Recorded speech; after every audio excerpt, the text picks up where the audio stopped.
ಸಿದ್ದು ತುಂಬಾ ಒಳ್ಳೆ ಕೆಲಸ ಮಾಡಿದಾನೆ. ದುಬೈಯಿಂದ ಶಿವಪಾರ್ವತಿ ಸ್ನೇಹಿತೆ ಅವ್ರ ಮೊಮ್ಮಗಳ ಜೊತೆಗೆ ಬರ್ತಿದ್ದಾಳೆ ಅನ್ನೋ ಇನ್ಫಾರ್ಮೇಶನ್ ಕೊಟ್ಟಿದ್ದಕ್ಕೆ ನನ್ನ ಕೆಲಸ ಈಸಿ ಆಗಿದ್ದು. ಸಿದ್ದು ಹೇಳ್ದಾಗೆ ಈ ಭ್ರಮರಾಂಬನ ಹಿಡ್ದಿಟ್ಟಿದ್ದೀನಿ. ಆ ಮೊಮ್ಮಗಳನ್ನ ನಮ್ಮ ಕೈಯಲ್ಲೇ ಇಟ್ಕೊಂಡಿದ್ದೀನಿ. ಭ್ರಮರಾಂಬ ಮೊಮ್ಮಗಳಾಗಿ ಆ ಮನೆ ಒಳಗೆ ನಮ್ಮವಳನ್ನ ಕಳ್ಸಿದ್ದೀನಿ. ಇದೆಲ್ಲ ಸಿದ್ದು ಐಡಿಯಾ ಇಂದಾನೆ. ಈ ಮುದುಕಿ ಮೊಮ್ಮಗಳನ್ನ ನನ್ನ ಕೈಯಲ್ಲಿ ಇಟ್ಕೊಂಡು ಎಲ್ಲಿಂದ ಈ ಮುದುಕಿ ಕದಲ್ದೇ ಇರೋ ಹಾಗೆ ಮಾಡಬೇಕು.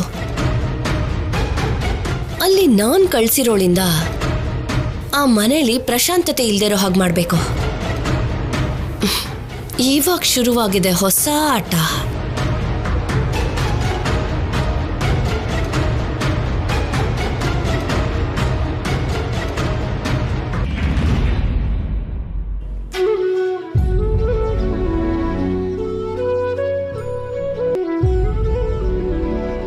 ಕಣ್ ಬಿಟ್ರೆ ಜಗತ್ ಕಿಲಾಡಿ, ಕಣ್ ಮುಚ್ಕೊಂಡು ಅಮೂಲ್ ಬೇಬಿ ತರ ಹೇಗ್ ಮಲ್ಕೊಂಡಿದ್ದಾರೆ ನೋಡು. ಎಷ್ಟು ಮುದ್ದಾಗಿದ್ದಾರೆ.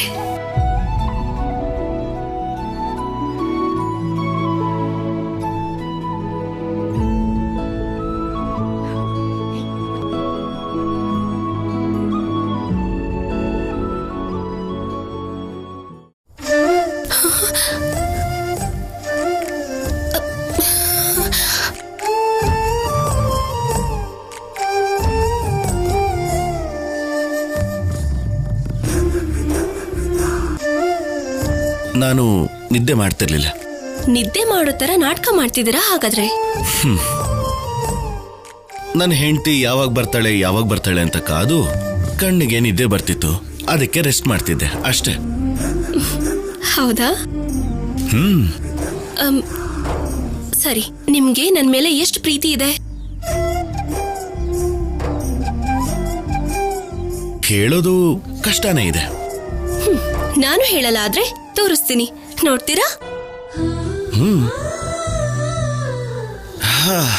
ಸರಿ, ನೋಡೋಣ. ತೋರ್ಸು ಅಂತೀರಾ? ನೀನೇ ಹೇಳಿದ್ಯಲ್ಲ, ತೋರ್ಸು. ನನ್ ಮನ್ಸಲ್ಲಿ ಇಷ್ಟೊಂದು ಪ್ರೀತಿ ಇರೋದ್ ಗೊತ್ತಾದ್ರೆ ನನ್ನ ಇಷ್ಟೆಲ್ಲ ಪ್ರೀತಿಸಿದಳಲ್ಲ ಅಂತ ಪ್ರೀತಿ ಕಡಿಮೆ ಆಗ್ಬಿಡುತ್ತೇನೋ. ನೋಡಿದ್ಮೇಲೆ ನಾನು ಇನ್ನೂ ಇಷ್ಟೇ ಪ್ರೀತಿ ಮಾಡ್ತಿದ್ದೇನೇನೋ ಅಂತ ಪ್ರೀತಿ ಜಾಸ್ತಿ ಆಗತ್ತೇನೋ. ಆಮೇಲೆ ತೋರಿಸ್ತೀನಿ ಬಿಡಿ. ಇವಾಗ ತೋರಿಸ್ತೀಯೋ ಇಲ್ವೋ?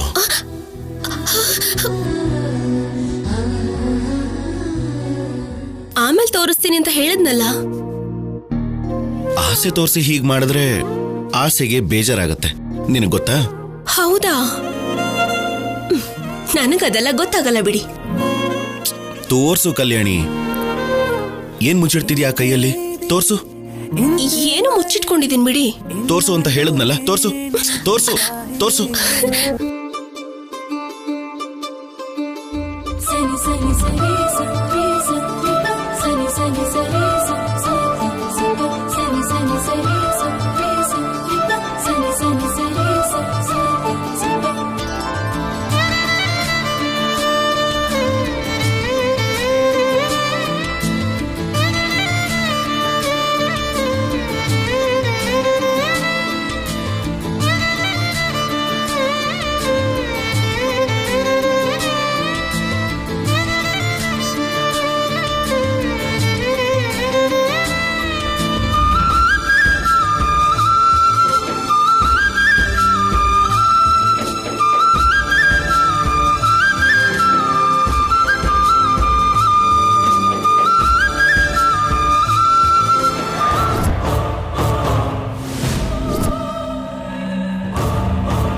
ನೋಡಿದ್ರ ಕೈ ಎಷ್ಟು ಕೆಂಪಾಗಿದೆ ಅಂತ? ಅಂದ್ರೆ ನಿಮ್ಗೆ ನನ್ ಮೇಲೆ ಇಷ್ಟು ಪ್ರೀತಿ ಇದೆ ಅಂತ ಅರ್ಥ. ನನ್ನ ಪ್ರೀತಿಗೆ ಈ ಮದರಂಗಿ ಸಾಕ್ಷಿ ಹೇಳ್ತಾ? ನಿಮ್ ಪ್ರೀತಿಗಷ್ಟೇ ಅಲ್ಲ, ಮದ್ವೆ ಆಗಿರೋ ಗಂಡಂದ್ರ ಪ್ರೀತಿ ಬಗ್ಗೆ ನನ್ನಂತ ಹೆಣ್ಮಕ್ಳಿಗೆ ಸಾಕ್ಷಿ ಹೇಳೋದು ಈ ಮದರಂಗಿನೇ. ಈ ಪ್ರೀತಿ ಇವಾಗ್ಲೇ ಅಲ್ಲ ಕಲ್ಯಾಣಿ, ಯಾವಾಗ್ಲೂ ಇರತ್ತೆ. ಎಷ್ಟೇ ಕಷ್ಟ ಬಂದ್ರೂ ಹೀಗೆ ಇರತ್ತೆ.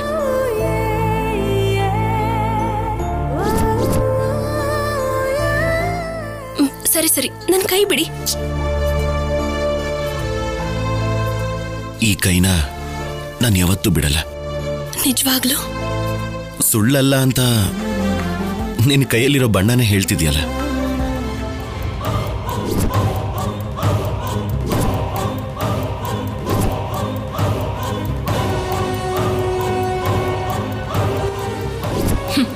ಶೌರ್ಯ, ಯಾವ ಪ್ರೀತಿಗಾದ್ರೂ ನಂಬಿಕೆ ಮುಖ್ಯ. ಆ ನಂಬಿಕೆನ ದೂರ ಮಾಡಿದ್ರೆ ಯಾವುದೇ ಪ್ರೀತಿ ಆದ್ರೂ ದೂರ ಆಗಲೇಬೇಕು. ಈ ಕಲಾವತಿ ಕಾಲಿಟ್ಟಿದ್ದಾಳೆ ಅಂದ್ರೆ ಕೆಲವು ಜೀವನಗಳು ತಲೆ ಕೆಳಗಾಗಲೇಬೇಕು. ನಾನು ಈ ಮನೆ ಕಾಲಿಟ್ಟಿರೋದು ಕಿಚ್ಚು ಹಚ್ಚೋದಕ್ಕೆ. ಐ ಲವ್ ಯು ಕಲ್ಯಾಣಿ.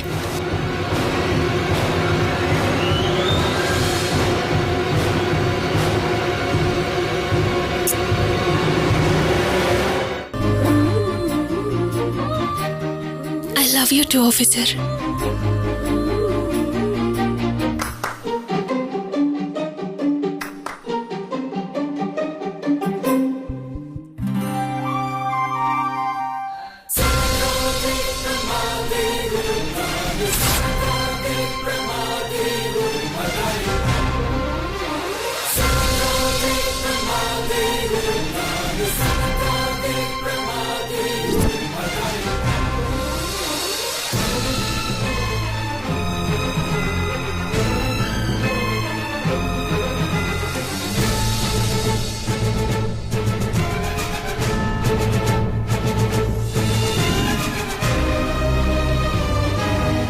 ಶೌರ್ಯ, ನಾನು ಈ ಮನೆಗೆ ಬಂದಿದ್ದೆ ನಿನ್ಗೋಸ್ಕರ, ನಿನ್ನ ಜೀವನನ ಅಲ್ಲೋಲ ಕಲ್ಲೋಲ ಮಾಡೋದಕ್ಕೋಸ್ಕರ.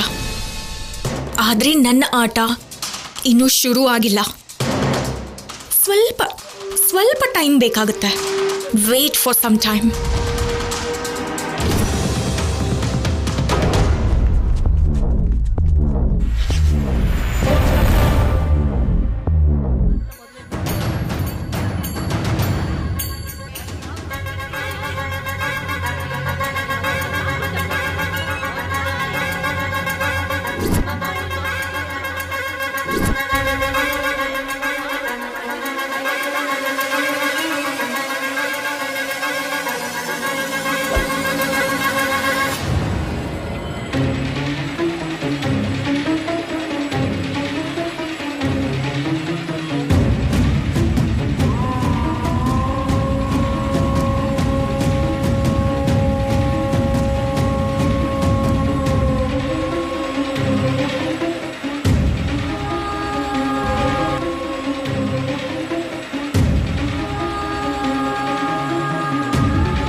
ಏನತ್ಗೆ ಕುಂಕುಮ ರೆಡಿ ಮಾಡ್ತಿದ್ದೀರಾ? ಪ್ರತಿ ವರ್ಷ ಈ ಮನೇಲಿ ದಸರಾ ಪೂಜೆ ನಡೆಯುತ್ತೆ, ಆದ್ರೆ ನಾವು ಮಾತ್ರ ಅತಿಥಿಗಳೇ. ಅತ್ಗೆ, ನಮ್ಗೇನು ಮಾಡೋಕ್ ಬಿಡಲ್ಲ ಅಲ್ವಾ? ಎಲ್ಲ ಅನುಪಮ್ಮ ಅಮ್ಮ ಕೈಯಾರೆ ನಡಿಬೇಕು ಅಲ್ವಾ?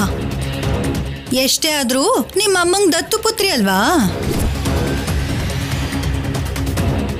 ಯಾಕೇನು ಮಾತಾಡ್ತಿಲ್ಲ ಅದ್ಕೆ? ಅಷ್ಟು ಸೀರಿಯಸ್ ಆಗಿ ಕುಂಕುಮ ಕಲಿಸ್ತಿದ್ದೀರಾ? ಏನೋ ತಲೆಗೆ ಬಣ್ಣ ಹಚ್ಕೊಳಕ್ ರೆಡಿ ಮಾಡ್ತಿರೋ ಹಾಗೆ ಆ ಕೈ ಗ್ಲೌಸ್ ಕೂಡ ಹಾಕೊಂಡಿದ್ದೀರಾ? ಈ ಗ್ಲೌಸ್ ಅನ್ನ ಹಾಕೊಂಡಿರೋದು ನನ್ ಬೆರಳುಗಳನ್ನ ಕಾಪಾಡ್ಕೊಳ್ಳೋದಿಕ್ಕೆ. ಬೆರಳನ್ನ ಕಾಪಾಡ್ಕೊಳ್ಳೋದಂದ್ರೆ ಏನತ್ಗೆ?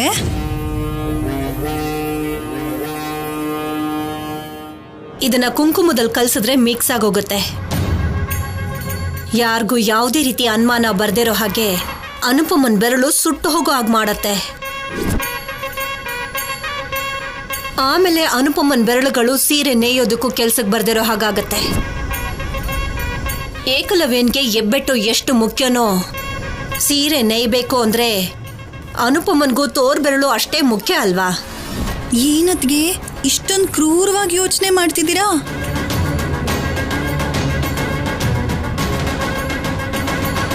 ಹಾಗೆ ಯೋಚನೆ ಮಾಡದೆ ಇನ್ನೇನೇ ಮಾಡ್ಲಿ? ಅವ್ರಿಗಿಷ್ಟ ಬಂದ ಹಾಗೆ ನನ್ನ ಮಗನ್ನ ಗೊಂಬೆ ಮಾಡ್ಕೊಂಡು ಆಡಿಸ್ತಾ ಇದ್ದಾರೆ. ಆ ಕಲ್ಯಾಣಿ ನೋಡಿದ್ರೆ ನನ್ನ ಜೊತೆ ಮಾತಾಡೋಕೆ ಬಿಡಲ್ಲ. ನನ್ನ ಮುಂದೆನೆ ಅವನು ಮೇಲ್ ಬಿದ್ದು ಮಾತಾಡ್ತಾಳೆ. ಅತ್ತೆ ಇದ್ದಾಳೆ ಅನ್ನೋ ಗೌರವ ಕೂಡ ಇಲ್ಲ ಅವಳಿಗೆ. ಹೋಗ್ಲಿ, ಅದನ್ನ ನೋಡಿದ ಅನುಪಮನಾದ್ರೂ ಏನಮ್ಮ ಇದೆಲ್ಲ, ಇದು ಪದ್ಧತಿ ಅಲ್ಲ ಅಂತ ಹೇಳ್ಬೋದಲ್ವಾ?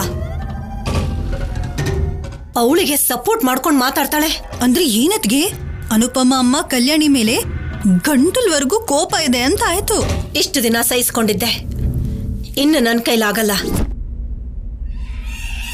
ಮೂರನೇವ್ರಿಗೆ ಅನುಮಾನ ಬರ್ದಿರೋ ಹಾಗೆ ಈ ಅರ್ಶನ ಕುಂಕುಮದಲ್ಲಿ ಇದನ್ನ ಮಿಕ್ಸ್ ಮಾಡಿರೋದ್ರಿಂದ ಅನುಪಮನ್ಗೆ ಆ ಬೆರಳು ಕೆಲ್ಸಕ್ಕೆ ಬರ್ದಿರೋ ಹಾಗಾಗತ್ತೆ. ಯಾವ ಕೆಲ್ಸನೂ ಮಾಡಕ್ಕಾಗದೆ ಒಂದು ಮೂಲೆನಲ್ಲಿ ಬಿದ್ದಿರ್ತಾಳೆ. ಅನುಪಮನ್ ನೋಡ್ಕೊಂಡು ಇವಳು ಅಳ್ತಾ ಕೂತಿರ್ತಾಳೆ. ಆಗ್ಲಾದ್ರೂ ನನ್ನ ಮಗ ಮುಂಚಿನ ತರ ನನ್ನ ಜೊತೆ ಇರ್ತಾನೇನೋ.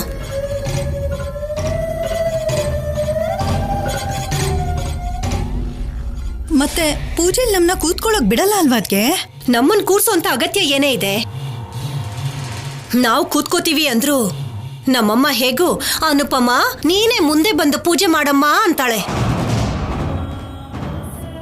ಮೊದಲನೇ ಓಂ ಅಕ್ಷರನ ಅವಳ ಕೈಲೇ ಬರೆಸ್ತಾಳೆ.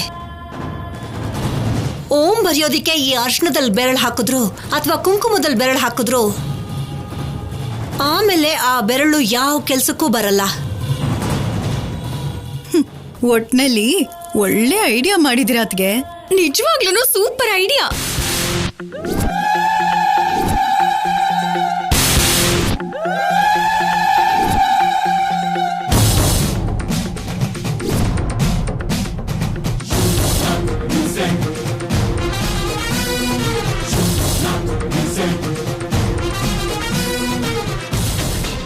ಆಂಟಿ, ನೀವೇನು ಭಯ ಪಡ್ಬೇಡಿ, ನಾನು ನಿಮಗೆ ಸಪೋರ್ಟ್ ಆಗಿರ್ತೀನಿ. ನೀನೇನೆ ನಮಗ್ ಸಪೋರ್ಟ್ ಮಾಡೋದು. ನೀನ್ ಯಾಕೆ ಸಪೋರ್ಟ್ ಮಾಡ್ತೀಯಾ? ನೀವ್ ಯಾಕೆ ಈ ಕೆಲಸ ಮಾಡ್ತಿದ್ದೀರಾ? ನಾವ್ ಯಾಕೋ ಮಾಡ್ತೀವಿ, ನೀನ್ ಯಾಕೆ ಮಾಡ್ತಿದ್ಯೋ ಅದನ್ನ ಹೇಳು. ಆ ಕಲ್ಯಾಣಿ ನನ್ನ ಅಳಿಸಿದಾಳೆ. ಎಲ್ರೂ ಫಂಕ್ಷನ್ ಆಚರಿಸಿದ್ರೆ ನನ್ನ ವಿಡಿಯೋಗ್ರಾಫರ್ ಆಗಿ ಮಾಡಿದ್ಲು. ನನ್ನನ್ನು ಅಳಿಸಿದ್ರೆ ನಾನು ನೋಡ್ತಾ ಸುಮ್ಮನೆ ಇರ್ತೀನಾ?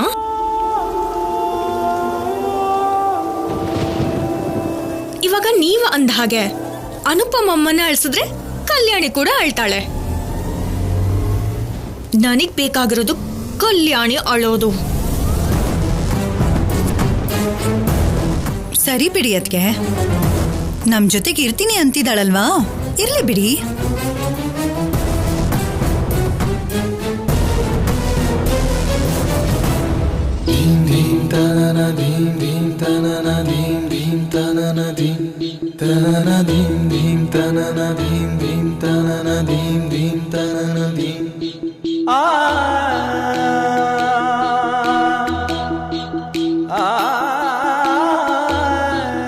ಅನುಪಮ, ಏನಮ್ಮ?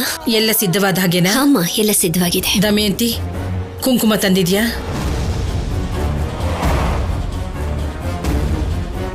ಮೊದಲನೇ ಸಲ ನನ್ಗೊಂದು ಕೆಲಸ ಒಪ್ಸಿದ್ಯಲ್ಲಮ್ಮ.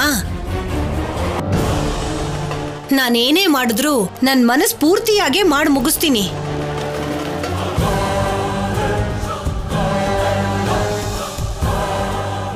ಈ ವರ್ಷ ನಮ್ ಬಿಸ್ನೆಸ್ ಚೆನ್ನಾಗಿರ್ಬೇಕು ಅಂತ 108 ಸಲ ಕುಬೇರನ್ ಜಪ ಮಾಡಿ ಅರ್ಶನ ಕುಂಕುಮ ರೆಡಿ ಮಾಡಿಟ್ಟಿದ್ದೀನಿ.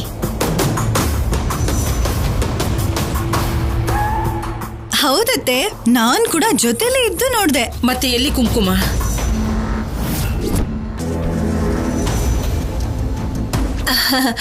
ತಗೊಂಡ್ ಬಾ, ಹೋಗು. ಹಾ,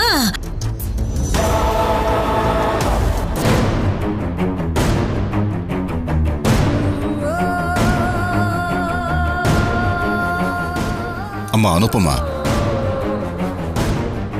ನಮ್ಮನೇಲಿ ತಿಂಗಳ ಲೆಕ್ಕ ಬರೆಯೋದಕ್ಕೆ 12 ಪುಸ್ತಕಗಳಿವೆ. ಅದರ ಮೇಲೆ ಓಂ ಅಂತ ಬರೀಬೇಕಲ್ಲಮ್ಮ.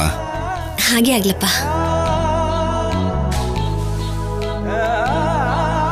ಪ್ರತಿ ವರ್ಷ ಅನುಪಮ ಕೈಯಲ್ಲೇ ಬರ್ಸ್ತಿದೀವಿ. ವ್ಯಾಪಾರ ಎಲ್ಲ ತುಂಬಾ ಚೆನ್ನಾಗಿದೆ.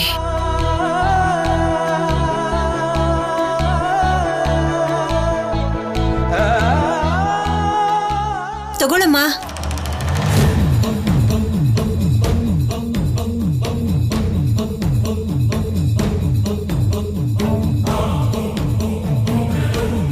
ಅಮ್ಮ ಕಲ್ಯಾಣಿ, ಈ ಕುಂಕುಮನ ಅಮ್ಮನವ್ರ ಪಾದದ ಹತ್ರ ಇಟ್ಟು ಅಕ್ಷತೆ ಹಾಕಿ ವಿಳ್ಯದೆಲೆಯಿಂದ ಆ ಕುಂಕುಮನ ಅಮ್ಮನವ್ರ ಮೇಲೆ ಹಾಕಿ ಎಲ್ಲ ಶುಭನೇ ಆಗಬೇಕು ಅಂತ ಬೇಡ್ಕೊಂಡು ನಿಮ್ಮ ಅಮ್ಮನಿಗೆ ಆ ಕುಂಕುಮನ ಕೊಡು. ಹಾ ಸರಿ ಅಜ್ಜಿ.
ಅನುಪಮ, ಮನಸ್ಫೂರ್ತಿಯಾಗಿ ಅಮ್ಮನವ್ರನ್ನ ಬೇಡ್ಕೊಂಡು ನೀನ್ ಕೈಯಾರೆ ಆ ಪುಸ್ತಕಗಳ ಮೇಲೆ ಓಂ ಅಂತ ಬರೆಯಮ್ಮ. ಹಾಮ್ಮ.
ಇರಮ್ಮ ಇರಮ್ಮ ಇರಮ್ಮ.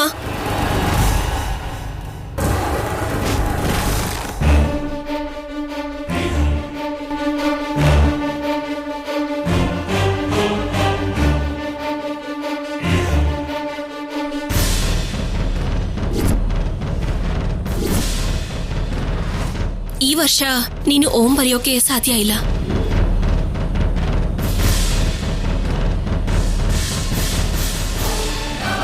ಯಾಕೆ ತಮಾಷೆ ಮಾಡ್ತಿದ್ಯಾ?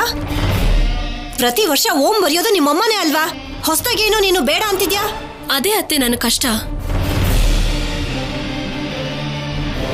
ನೋಡು ಅಜ್ಜಿ, ಯಾವಾಗ್ಲೂ ನಮ್ಮಮ್ಮನ ಕೈಯಿಂದಾನೇ ಎಲ್ಲ ಕೆಲಸ ಮಾಡಿಸ್ತೀಯ. ಎಲ್ಲ ವಿಷಯದಲ್ಲೂ ನಮ್ಮಮ್ಮನ್ನೇ ಮುಂದೆ ನಿಲ್ಲಿಸ್ತೀಯ.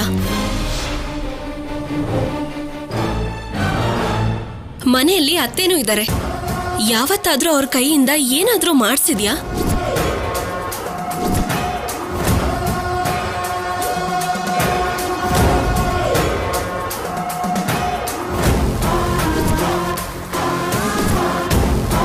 ಅವ್ರ ಪಕ್ಕದಲ್ಲಿ ಚಿಕ್ಕಮ್ಮನೂ ಇದ್ದಾರೆ.